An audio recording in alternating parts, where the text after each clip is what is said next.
Herkese selamlar. Dünyanın önde gelen Japon üreticilerinden olan Suzuki SX4 S-Cross modelini tamamen yeniledi.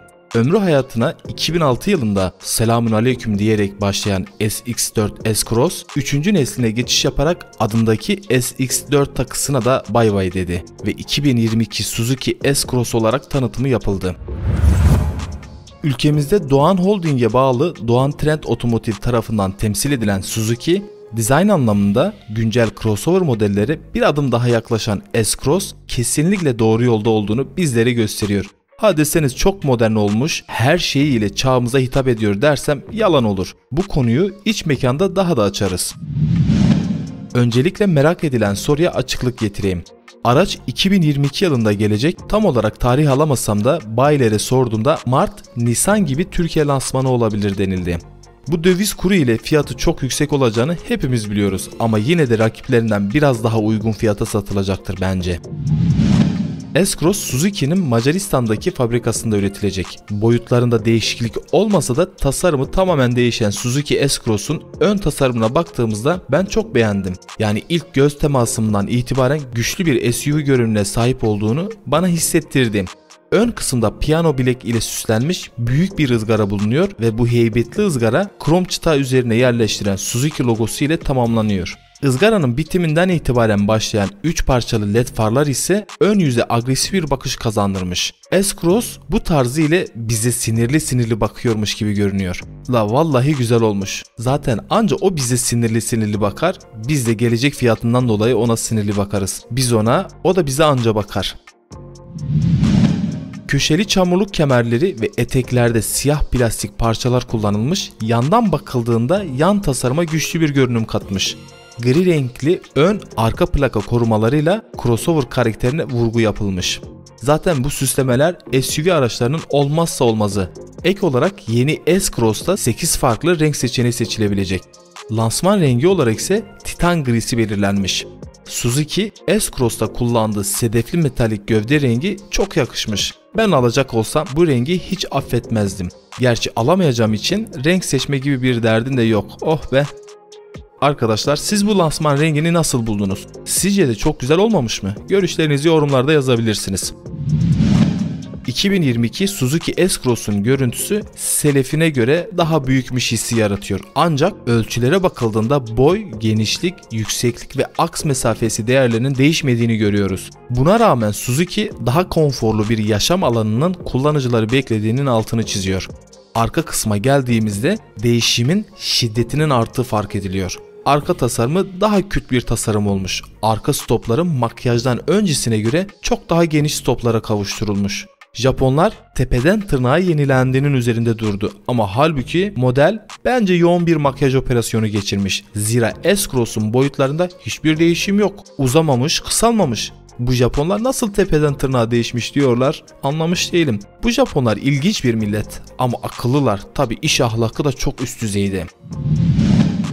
S-Cross bir önceki kasası ile aynı. 4300 mm uzunluğa, 1785 mm genişliğe ve 1585 mm de yüksekliğe sahip. Kabin içerisine adım attığımızda ise ilk olarak bizleri yeni 9 inç büyüklüğe sahip multimedya ekranı karşılıyor. Apple CarPlay, Android Auto, sesli komut ve eller serbest Bluetooth görüşme olmak üzere en güncel teknolojilerin yanı sıra yakıt tüketimi, sürüş mesafesi, Suzuki akıllı hibrit sistemi, enerji akışı gibi sürüş bilgileri dışında farklı uyarılar, geri görüş kamerası, 360 çevre görüş sistemi ve park sensörleri bilgilerini de görüntüleyen 9 inçlik bilgi eğlence sistemi ve vites konsolundaki All Grip Select paneli gibi ayrıntılar ile model güncel teknolojileri barındırıyor. Klima kontrolcüleri, sürüş modu seçici ve hatta vites topuzu bile ikinci nesil SX4 S-Cross'u kullanmış olanlara yabancı gelmeyecektir. Ya Japon arkadaşlar, bak ne güzel dış tasarımı, güzel olmuş. Cazip hale getirmişsin aracı. Bu iç tasarıma bakan arkadaş kim ya? Aracın iç mekanı sınıfta kaldı, haberiniz olsun. Bu aracın direksiyonu hiç olmuş mu? Aracın en kötü yeri bu direksiyon. Direksiyonun iticiliğinden aracın iç alanına odaklanamıyorum bir türlü. Dostlar, siz nasıl buldunuz aracı? İç ve dış tasarımda hoşunuza gitmeyen yerleri yorumlarda yazmayı unutmayın. Yeni S-Cross 5 yetişkin için geniş ve ferah yaşam alanı sunuyor. Ön yolculara sunulan oturma konforuna baktığımızda ön koltuk sırtlarının konumlu ayarlama seçeneğine de sahip. Bagaj alanına baktığımızda 430 litrelik bir bagaj hacmi sunuyor. Kaputun altında ise yüksek torka sahip 1.4 Boosteriot direkt enjeksiyonlu turbo benzinli motorla donatıldığını görüyoruz. Motor gücüne baktığımızda 130 beygir güç ve 235 Nm tork üretebilmekte. Yarı hibrit üniteye sahip olan aracın sıfırdan 100 km/saat hıza hızlanmasını 9.5 saniyede tamamlayabilmekte. Ara soğutucuya sahip turbo besleme sıkıştırılmış havayı yanma odalarına yönlendirerek alt devirlerde yüksek tork üretimi sağlıyor. Bu da yüksek çekiş gücü sağlarken aynı zamanda verimliliği de üst seviyede sunuyor. Direkt enjeksiyon sistemi gelişmiş performans ve verimlilik için yakıt miktarını, zamanlamasını ve basıncını optimize ediyor.